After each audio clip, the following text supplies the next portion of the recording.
همه ما حداقل یه نفر رو دور و برمون میشناسیم یا شاید متاسفانه خودمون اون آدمی بودیم که تجربه تلخ خیانت رو چشیده. خیانت داغون کننده است. جوری آدم رو میشکنه که اثراتش تا سالها میمونه.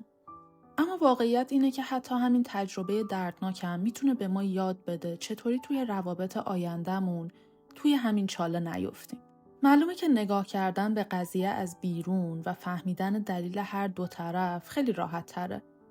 اما حتی اگه خودت هم وسط این ماجرا باشی، بازم میتونی ازش درس بگیری. کشف کردن انگیزه ها و اون زنگ خطرهای بزرگ بهت یاد میده چطور جلوش رو بگیری. آره، همه موافقیم که خیانت بده، اما نمیشه یه نفر رو با شنیدن کلمه خائن قضاوت کرد بدون اینکه بفهمیم پشت اون قضیه چه داستانی بوده. بذارین یه مثال بزنم. یه زن و شوهر رو تصور کنید که بعد از یه رابطه طولانی با هم ازدواج کردن. 2 بچه دارن، با هم خونه خریدن. اما کم کم مرد رابطه درگیر اعتیاد شدید به الکل میشه. جوری که دیگه نه وقتی برای زنش میذاره نه بچه‌هاش. زن هم به خاطر شرایط مالی و فرهنگ جامعه رسما راهی برای طلاق نداره و نمیتونه از پس هزینه‌های خودش و بچه‌هاش بر بیاد. برای همین جدا نمیشه.